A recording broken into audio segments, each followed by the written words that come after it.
And we can say, welcome back everybody to Unit 2 Invitational Super Match Series for game number 2 of TongFu going up against StarTale. Well, you might see the Koreans on the screen. I am your English commentator, W1, coming to you from my studio here in Berlin, streaming out in the on-game net live stream as well for your viewing pleasure. Of course, today is not something we were 100% expecting, not to go down this way at least, as we do have a best-of-3 matchup. Not designed for the match which you played in Seoul, Korea, which is where the studio of OGN is. But in fact, we're using not really a similar format. It's just basically a basic format. If you win your game, you take home $7,500 USD. That's what's up for grabs if you can take out the full best of 3. Right now, I think StarTale is just trying to prove to the world that one team from Korea is capable of taking a game out in this invitational series so far, because right now Korea has had no joy. They have had no joy whatsoever through all 4 of the weeks. Of course, we started out the whole competition with Fnatic, Liquid, and Underrated. Underrated went 0-4. That was the first team to actually go 4-0. So a full clean wipe coming out from Fnatic in the first week. Dignitas and Speed came down the next week to play up against MVP. MVP, of course, went 0-4. Dignitas Speed ended up drawing themselves up 3 wins and 1 loss apiece there, where basically 1-1 back and forth between Dignitas and Speed. And then Group 3, where we had Alliance and DK come in. And DK, well, they're able to beat out FoU, and this was in the best of 3 situation where each team would play each other once in a best of 3. So Alliance ended up going 2-0 out of that one, and then FoU got 0-2. And all those games were just straight 2 matches as well. So there wasn't a single game won by FoU in that matchup either. So StarTale, can they be the first Korean team to get themselves in front and take at least one game away from the foreigners and force this into a third game? The third game in the best of 3. We're gonna find out. StarTale, they had the right idea. They really did. They really did have the right idea in the last game. The aggressive trialing would have worked for them, but the problem was they got nailed so hard when that fight started up. The fidget that came out from TongFu just split up the fight. It gave the extra space for the TongFu heroes, the injured ones, to limp themselves back, and then we was like, sweet, let's turn and go in for this one, pick up a double kill. Yafets was able to dive back past the tower. The only thing which worked nicely for that part of the fight was the fact that StarTale didn't lose the bounty hunter as well during that dive underneath the tier 1 tower. That was their biggest upside, and if that's your upside, things aren't looking that great for you. So, yeah. Time to start up again, peoples. It be game time. StarTale, 1 game down up against TongFu as we go into game number 2. StarTale versus TongFu. And we wish StarTale all the best. We wish them all the best. Alright, let's get ourselves into the game. So enough of the camera shots, let's get ourselves into it. So drafting time it is. And we switch back over to my perspective, and we'll have TongFu again they do this. The Alchemist as well as the Elder Titan Ben coming out from TongFu. They first pick up the Clockwork, so it seems like we're going to walk down the path which has already been trodden, with the same Bens coming out as well from StarTale, with the Lich as well as the Pugna being removed from our set.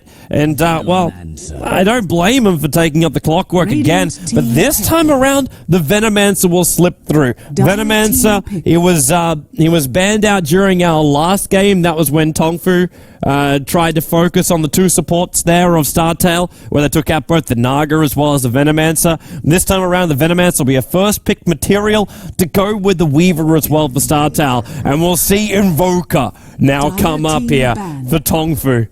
Hell yeah. Hell yeah! TongFu. I'm a massive fan of a hero like an Invoker. The issue or question I now have is, How are they going to make him work on the lanes? Now, we got to cast one of the games, what was the competition? It was the 32 Championship League the other night, and we're casting Fnatic playing their matchup. And one thing which I was casting with Clairvoyance, and one thing which we really noted was the fact that Invoker, he is one of these guys that should really be so active in every single lane without even leaving his own. And we're talking about Sunstrike here. Exort, Quas, Invoker is the standard build right now for Invokers. I'm not seeing many... In fact, I'm seeing hardly any Quas Wex. Like very few Quas Wex. And even that, the last one I'm trying to remember is about a month ago. So, yeah. Basically, it's all about the Forge Spirits, all about the Cold Snap control with the Forge Spirits, and then you can start getting into the later portion of the matchup, and that's when you can start adding in your Deafening Blast, your Chaos Meteorite, all these different kind of things which allow you to fight during the team fight. But the primary thing they're going to need, TongFu, is a controller up against the Weaver. Like, Rubik and Visage now being banned out here. I wouldn't have said Visage, even though his Soul Assumption damage would have been good up against a Weaver. Rubik's control, actually quite good, so good ban from that one. But Bane is the first one which comes to mind. You get a Crystal Bane and a Venomancer, and we get a lot of slow. We get a lot of slow. A little bit of a Frostbite too. So only one stun still coming out here from StarTale, and 2 heroes which can easily die to the Crystal Maiden as well as the Venomancer. Then TongFu are now going to go into the Mirana. Now, we saw a core Mirana in our last game, and I'm wondering if in this lineup TongFu are just thinking about a support Mirana. She gets a long range arrow and a Crystal Maiden or a Venomancer, and that's instantly killed. No matter what. It's, well, okay, no matter what is maybe not really the best way to say that. As long as there aren't at least 3 other heroes standing around the Crystal Maiden, then Crystal Maiden will die. Lifestealer comes out here from StarTale too. Oh, they've got to go the Bane. They've got to go the Bane now. It's just, you need a direct stunner up against the Weaver. The other option they could try is going a little bit greedier and running an Enigma in the jungle. Or just grabbing up, like, you wouldn't want to really run a Channer or an Enchantress up against the Lifestealer. It's just life points during the middle of a team fight. And if Lifestealer does go a Hand of Midas style build, you're going to lose most of your army almost instantly.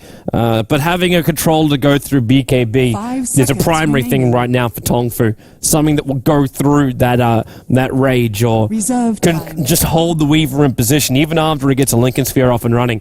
And the Bounty Hunter was banned out. The Bounty and the Bat Rider, were taken out, so no, you don't have any of their invis reveal either. And there's only one more hero required for StarTale, and I doubt StarTale is going to be doing the whole, ooh, let's just run Weaver in the middle lane. That was a very unusual thing that TongFu did in the last game. So more than likely, this will be StarTale again going to attempt an aggressive tri-lane with Lifestealer, Crystal Maiden, as well as a Venomancer. That's why I say it's pretty greedy if you try and take something like an Enigma, because then you're looking for extra farm. You're going to be pulling more money out of that jungle, and yeah. Life is just going to be a little bit more... Lion. Yeah, it's better. Okay, I'm happy with that. I'm happy with that. Radiant team back. Yeah. Life was just going to be very, very difficult, because you wouldn't have as many heroes in the lane. They can still do it if they want to, but I'm still hoping this is going to be a support Mirana and a Lion. The Mirana can go top lane, Invoker middle lane, Clockwork off lane, and then line up on that top. And the reason why I actually like the Lion pickup is because you're looking at multiple sets of disables coming out from him directly. So you can trigger the Lincoln Sphere, but in the early stages before Weaver's got the Lincoln Sphere, you start with your Hex, you follow up with your Impale, and then you got your Finger of Death. And the Finger of Death is just... the scaling of Finger of the Death is ridiculous for level 1. Like, level 1 ability, it's 600 damage, burst damage. It's still a cooldown of 160 seconds, but once you get level 3, 850 damage with a 40-second cooldown. Now, that scaling is magical for Lions. Absolutely magical for a Lion. 5 seconds remaining. Lena's kind of like the opposite end of that. Like, she has good burst damage, but her cooldown is really low from the very, very start. But it's just that burst damage they're looking for the Weaver. He's going to be focused down by that. Lifestealer, this has to be a Forge Spirit work up from the Invoker onto him. But at the same time, we've also got to look at the Crystal Maiden and the Venomancer. TongFu, like, at this point, it's just the Mirana Arrow is the, as well as Clockwork Hookshot, which he wants to use in Lifestealer probably, is the best way of initiating in. And sniping at the Venomancer as well as the Crystal Maiden, getting some momentum off their deaths is a big thing for TongFu. The other option is, I'd say now the other option is they push in. In this kind of lineup, I kind of feel like TongFu should go greedy. Now, you got a Weaver and a Lifestealer. Both require high levels of farm to be effective. TongFu's going to farm, StarTale's going to farm up the heroes directly with the aggressive tri-lane. Leave Weaver on the bottom lane. Weaver up against the Clockwork's fine. Reserve time. Shikuchi damage won't really be what you use to harass the Clockwork back, because the fear of the cogs is just going to be too high. But your other option is... Actually, they can almost dodge the lane too. If TongFu wants to do that, you put the Mirana and the Lion down to the bottom lane. They can go with the Clockwork, and then just leave another hero which can escape up on the top lane, or you can leave the Clockwork up on the top lane. If Lifestealer ends up there, they may end up having just this one-on-one style battle between Lifestealer and Clockwork, and both heroes I think will be fine with that kind of matchup. Clockwork probably a lot finer with that than Lifestealer, but that's because once you burn off the mana and there's no rage, or there's no open wounds, as a Clockwork you don't really fear that much. Well, last selection now from StarTale. Should just be a mid-solo. Someone to go up against the Invoker, someone who can move as well. Storm or the Quap will be the last big selections. And they can actually pick up a Nature's Prophet instead. Are we going to see another mid-solo Weaver? I know StarTale dipped this during the sponsorship leak, where they ran Nature's Prophet as a solo mid, and this is during the very, very early stages, and the primary objective of the Prophet was just to control runes. It's one thing which the Invoker... I remember when I was talking to Puppy about this as well, and I asked him why he never picked Invoker for Dendi anymore, and one of the big reasons he gave me was that Invoker is really bad at rune control. Like, really, really bad at rune control. Reserve time. And he also didn't like the way Denny played it. Who am I to question? Mikasa, last hero, man. Last hero. Do we have a support Mirana here? That's probably where my biggest question comes out. Or do we look at a core Mirana? If we look at a core Mirana, then TongFu have to win this early game. And they're going to win this hard, which means they've got to push. They're going to see a Storm Spirit. All right, so they're looking for their jump in on both Nature's Prophet from Clockwork and Storm Spirit. And it's Mikasa who takes up the Storm Spirit as well. So we'll see a mid-solo Storm Spirit arrive. So let's get ourselves into it. Long DD will be the supporting Mirana. That puts Kabu supporting as the Lion. Mikasa, Storm Spirit. Yafets will be our Invoker for the game. And that leaves Zex Bingo as the Clockwork wrapping up the TongFu lineup. And what the hell? Oh my god, those things are even freakier than little vine wrappings. See, now that's just not right. That's really just not right. Halloween pumpkins. How can they even attack us? It's like a vine whip. It's like I'm looking at a pumpkin version of Bulbasaur. Weird. Alright, so meanwhile, back over the StarTale lineup, we'll have 10 Bezzy. Oh, let me have a quick pause. 10 Bezzy will be the Crystal Maiden, was JYU as the Lifestealer. Then Gandhi is the supporting Venomancer, already warding up on the top. Puts MP down the bottom lane as the Weaver, and leaves our last one as the Nature's Prophet, which will be played by YK, and he'll be taking that, by the looks of it, to the off lane. By the looks of it, he's going to be heading off lane, but at the same time, he hasn't picked up any items yet, or spent any of his money, so he's just sitting there. He's leveled up trees. I think he's waiting to decide. So they're going to try and run. That almost looks like a bit of a dual lane possibility. Run Nature's Prophet as well as Venomancer up on the top.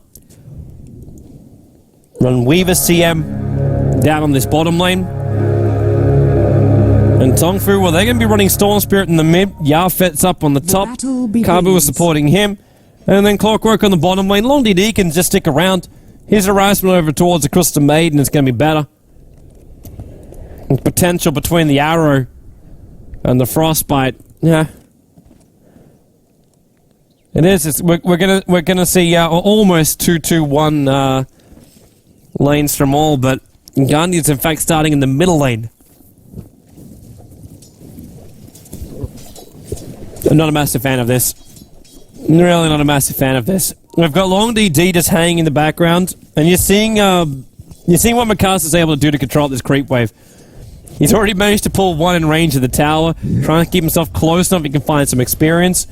But he knows he's going to get the last hit out in this one. Wants to delay up his own creep wave as well. Oh, failed. He shouldn't have attacked down the hill then, so he missed out on it. But up on that top lane, Yafet's. You always knew this was going to be a problem when you go up against someone like an Aegis Prophet, or too far out.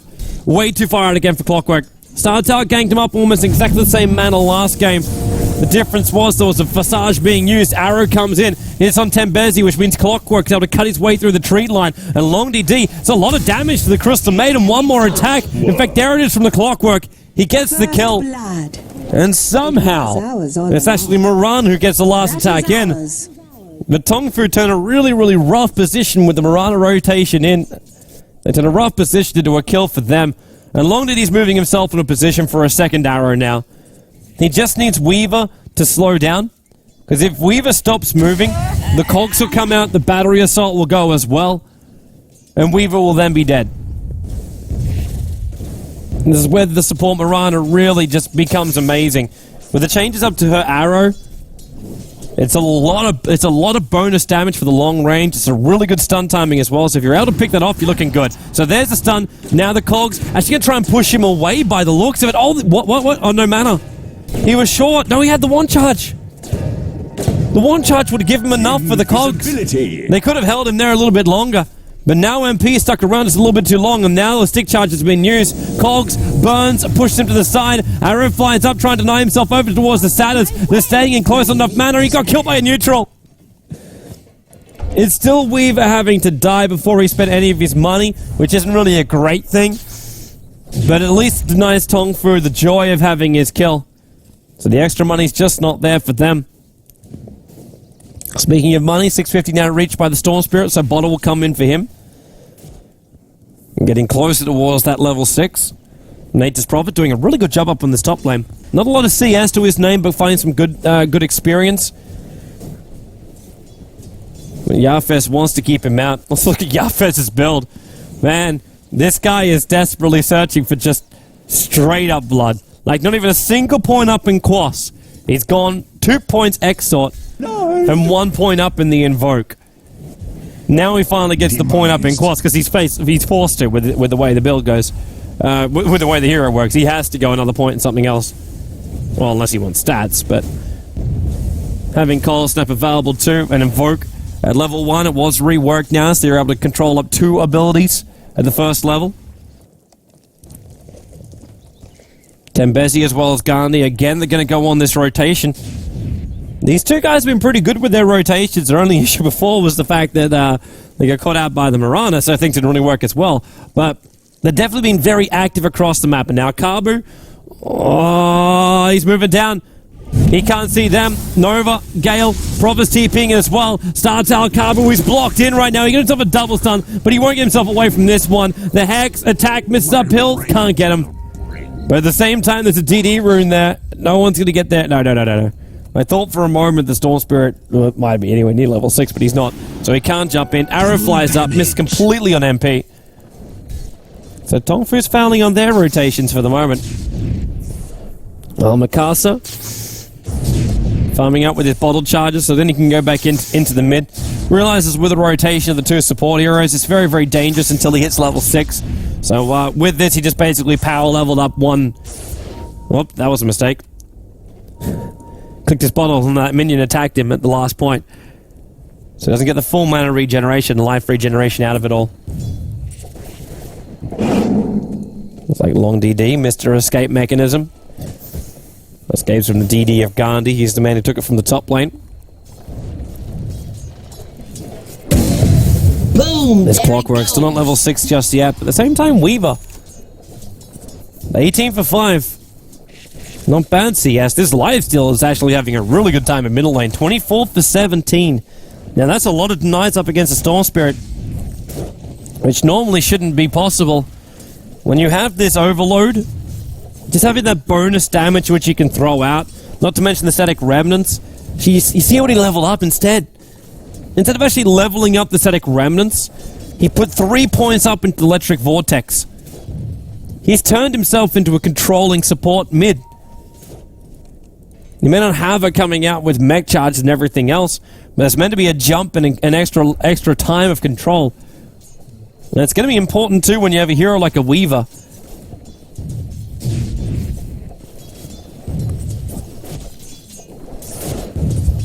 Because Weaver will always be searching for that time lapse, so you need to control him as long as possible. Or a regeneration rune for Venno. Not really much point for him to take it, but there's not much point for anyone else to rotate out and look for it either.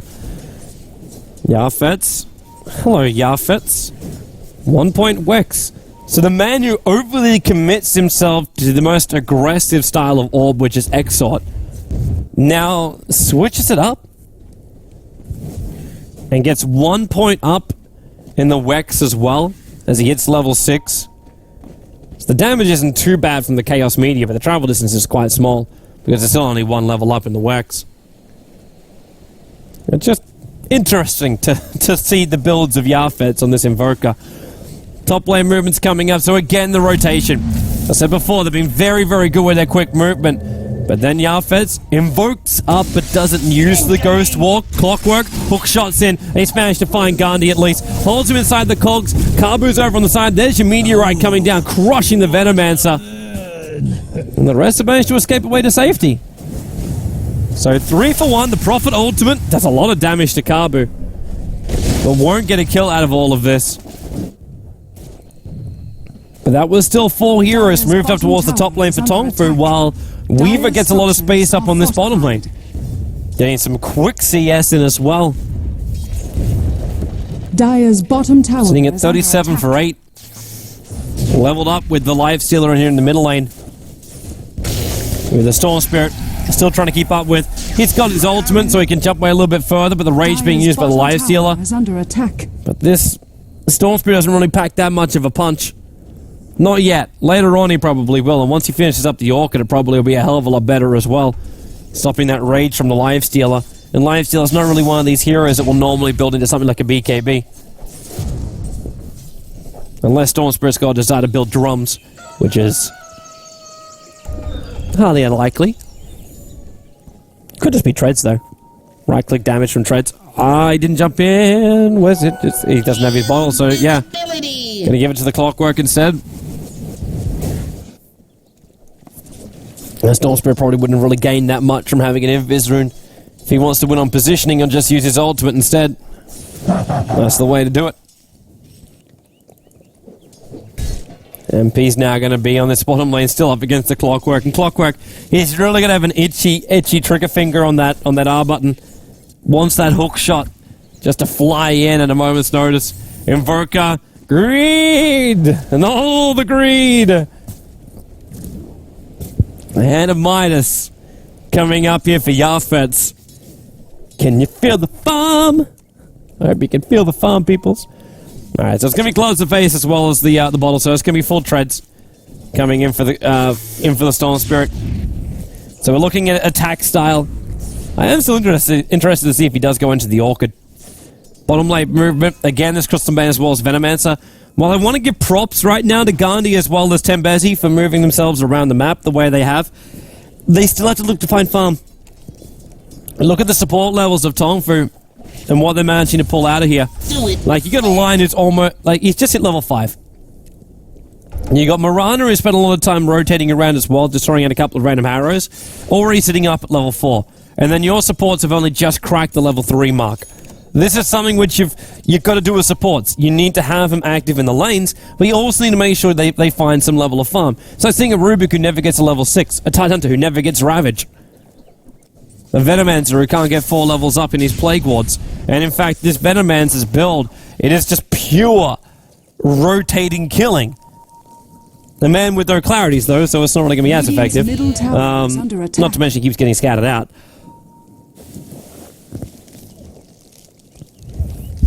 But just the fact you got Venomous Gale up at level 2, like the damage output you get from Venomous Gale, it's 30 damage over time. It's negligible, really. Having the Plague Wars, having the Poison Sting's gonna be fine. If you want the Venomancer Gale, then just leave it and have the slow. It's already a great slow. Smokers were being revealed in the Storm Spirit, but there's no real vision coming out from StarTale. And now Rocket scouts it. Mikasa, you'll have to jump a long way down for this one, but he should be able to reach him, and in fact now he does. Pulls him back in again. Remember, it's a very, very long hold time, but not long enough for the arrow to connect in. And Mikasa's used this a little bit too much mana. He can't TP himself out of this one. Oh no, really? Really, Weaver? Really?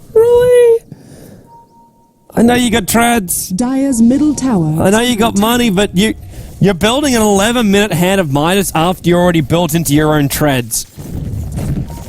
Like, if you're gonna rush this thing, then rush it.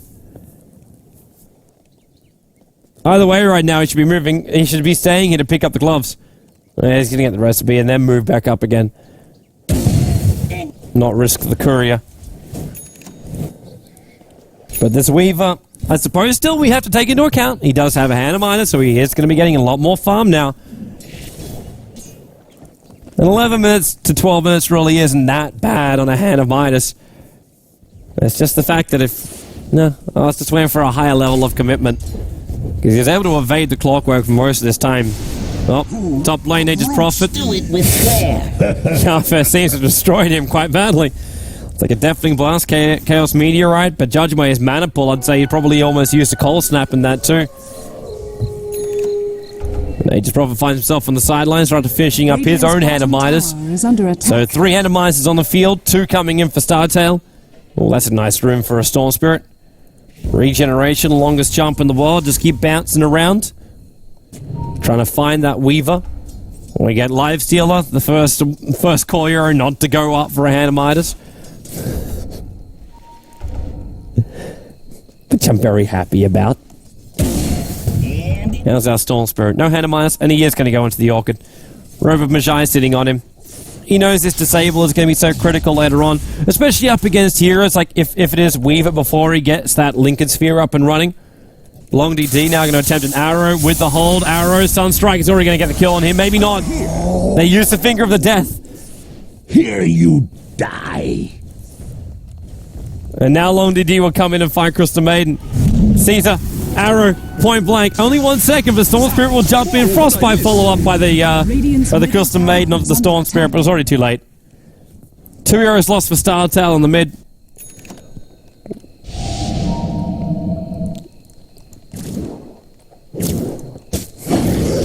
And this is just some easier rotations now.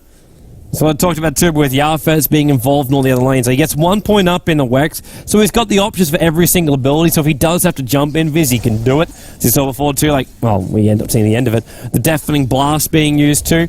And Chaos Meteorite, things which you don't have an option for unless you have that 1 point up in the Wex. But then he just racks every other point up into Sunstrike. He's almost maxed out his X-Sorts. That's a lot of damage. Sunstrike, it could come in towards this middle lane. In fact, there it comes right now. Bombs the Life Stealer. Storm Spirit needs some space, gets away from the tower.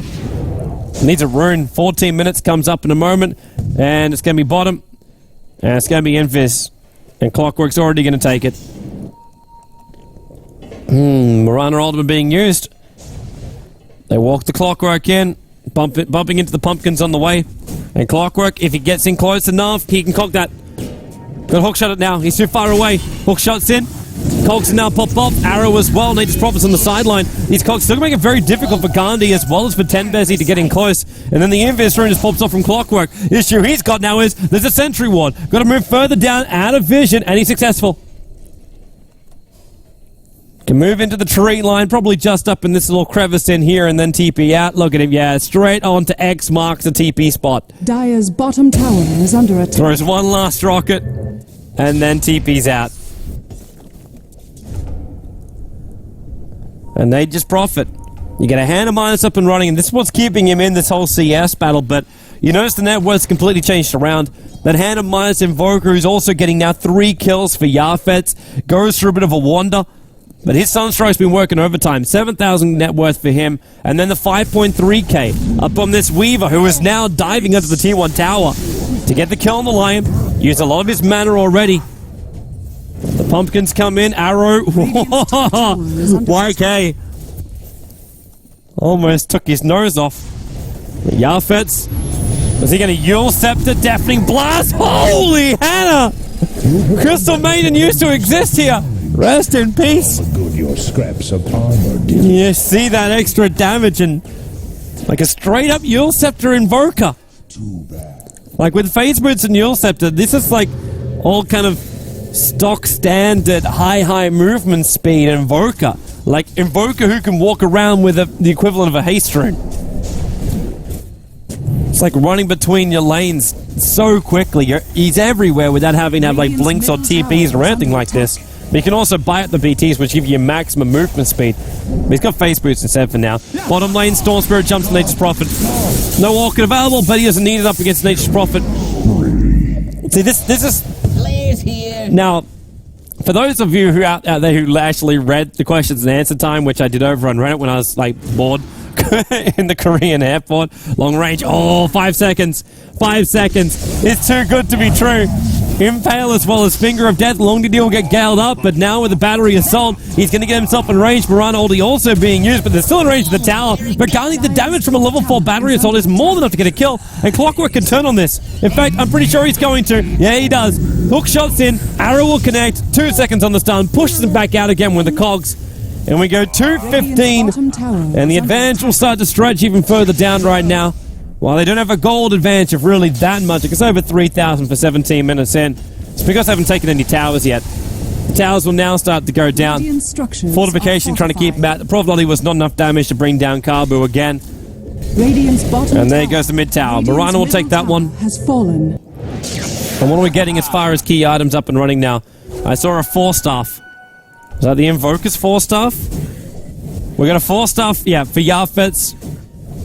Orchid Recipe sitting in there as well. And that's for the Storm Spirit. And that's now... Okay, so we got full Orchid and we have a 4-staff up for Yafets. There's now 5-0 with 104 CS. A net worth of 9,000. In comparison to everybody else, quite good. 3k over that of what Weaver is running ahead of Midas. And Weaver's not bringing anything to fights now. This is the downside about when you go something like this so late. Orchid's now going to go on the live stealer. Arrow flies in, Sunstrike. It's going to be soaked up by the Radiant Creep Wave that was there. And Makasha, nice block. Really, really nice block.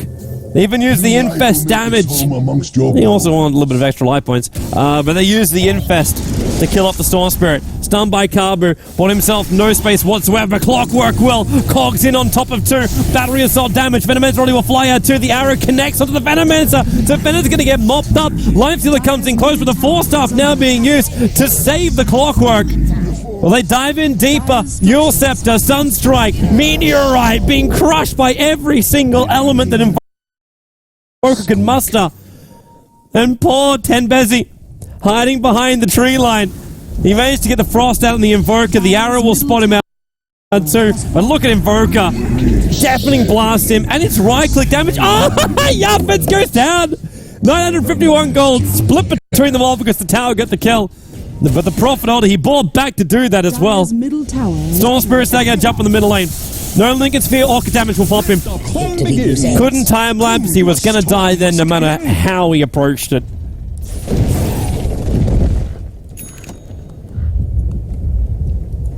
And they're going to go again on this bottom lane too, aren't they? Mirana's got Arrow off cooldown. They see Nature's Prophet moving around. Sprout's there. Mirana might have to leap. Yes, she does. These stupid big head pumpkins. It feels like they're blocking more space than their hitboxes really should. Mirana ulti. It's be hook shot in. Finger of Death is off cooldown too. It's only level 1, but it's still enough to get an instant kill on a Venomancer. Is under attack. But they want to get the life stealer. primary goal, but I guess you'll take what you can get. And that's going to be Nature's Prophet in the bottom lane. Trees being moved around, which means arrows can now connect. Long DD, one charges, going to turn it to fire off this arrow. At the same time, Clockwork's managed to get one kill. There goes your arrow, fire off. Gandhi, the Venomancer ward, was going to finish the job anyway, but in comes the rest of them. Storm Spirit and Yarfez, Yorcept, Stepping Blast, pushing the Life Sealer back. No Infest available for him right now. He's going to be orchid up, pulled back in again. Storm Spirit too low on life, but Yarfez is just keeping the damage rolling. The Ice Wall, the Meteorites, Long DD, they're trying to find this Weaver, and they found him perfectly. Arrow will fly, Weaver will evade. Clockwork, no ulti available. I was going to 4-star in Yarfez then, but not going to happen. Runes up on top lane too, a regeneration to boot. Attack.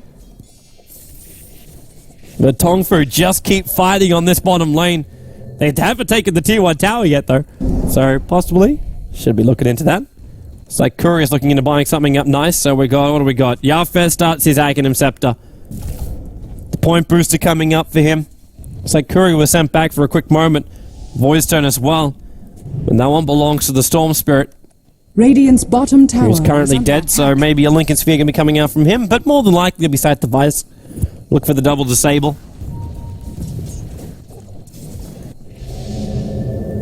Dire's middle tower is under attack. This Storm Spirit is really fat.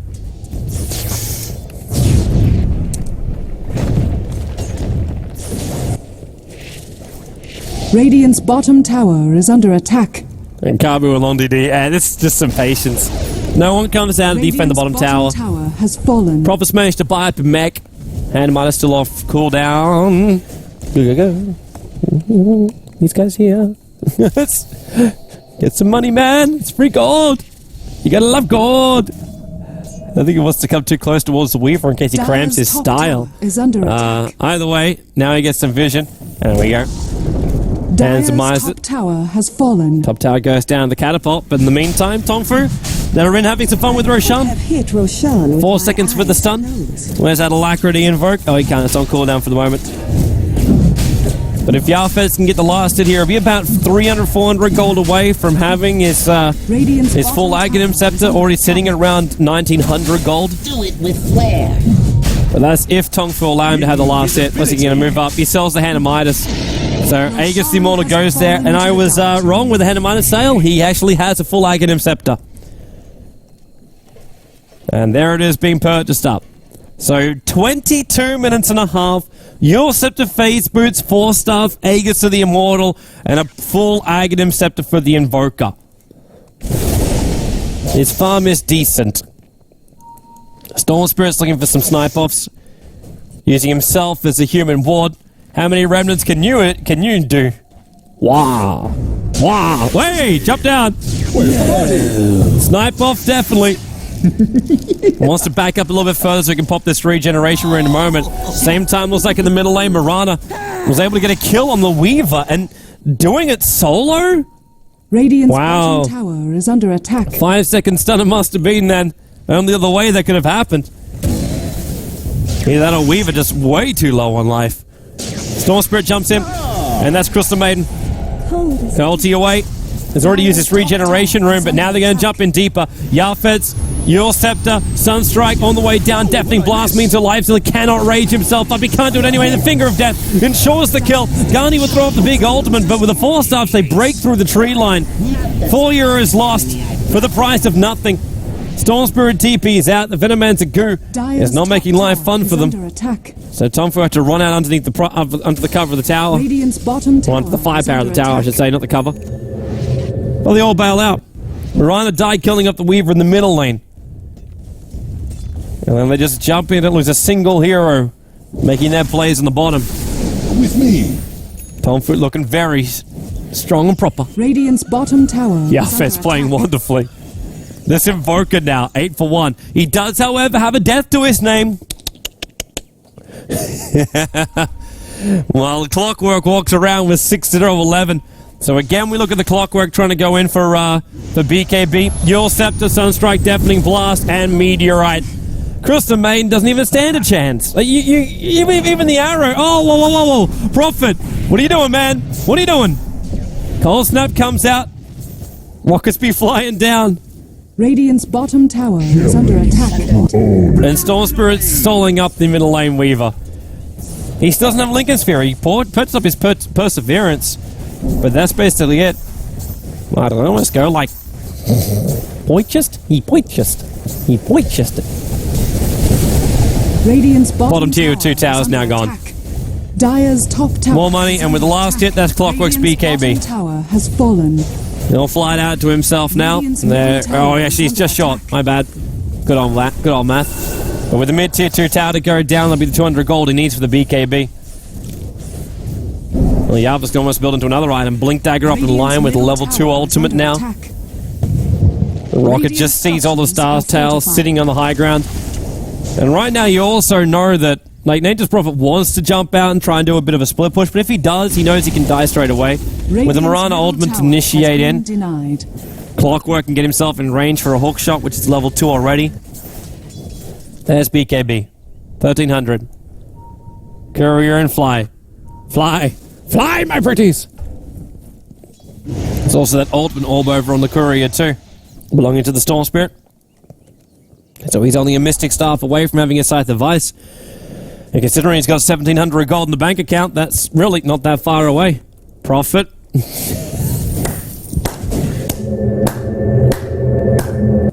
Allies disappear. Top lane maneuver. Sentry Ward starts attacking him. They realize what's going on. They can lose their Observer Ward. Best way to farm. They're going to go right down the Life Stealer. Finger of Death is not going to be used. Well, it wasn't required either. With that high damage Sunstrike, yeah, what are you doing? You can't fight that. It's just no, you can't. No. Storm Spirit. No. There goes Weaver on the top lane.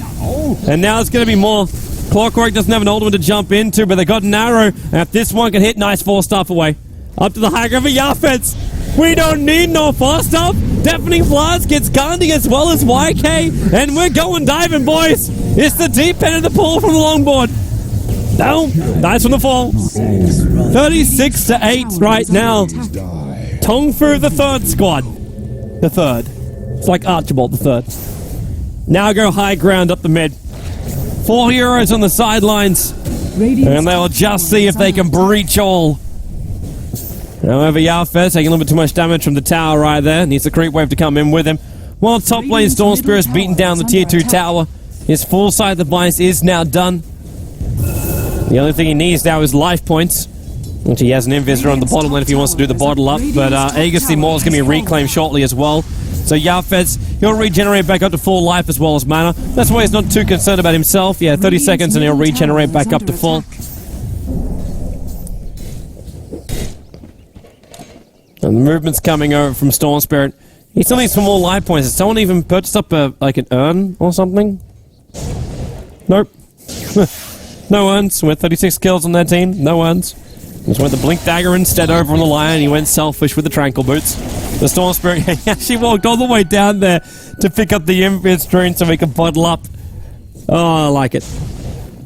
And it was literally just so he could refresh his bottle. Because he triggered the Invis rune, did the bottle charge, and then just triggered his second charge when he could. Armless now up for the lifesteal. So at least we're getting some upsides here. Lincoln Sphere done for the Weaver. Armlet done for the lifestealer. Venomant is still pretty damn raw, and the arrows managed to connect. Sunstrike, Deafening Blast pushes in. Clockwork with a latch in too. Gani will get the stick charges off, which means he gets the wand off as well. And ulti in with it. And Gandhi though it's just too much. It's way too much. It is GG well played. It will remain 2-0. Arrow flies in. Oh, connected. You know they're jumping for that. They know. You know they're jumping for that. But it's over. Game was good. But StarTale are not the team so far. They still have another play day coming up on Monday, but they will not be the first Korean team to take a game here in the Nexon Dota 2 Invitational Super Match Series. But that's going to be it for today, peoples. Hope you enjoyed the show. We'll see you back here on Monday for the On Game Net live stream. And of course, you've had to follow me over at Toby1 Dota, both Facebook as well as Twitter. I'll let you know what I'm up to. But right now, I actually get to have myself a couple of days off. I got 3 days off. I'm going to sit back and watch a whole lot of MLG Columbus. I'm pretty sure you'll be doing the same kind of thing. But as always, guys, you can check out all the details for this kind of stuff, for all the matches, for anything which is Dota 2 over at joindota.com, which is my website right there. You always find the live stream links for everything we do. Dota 2 Invitationals over there as well. So yeah, thanks for watching, peoples. Hope you enjoyed the show. I'll leave you with the tunes as well as the feed coming out from the main stage over in Seoul, Korea, in the OGN studio. Until next time, thanks for watching. We'll see you then.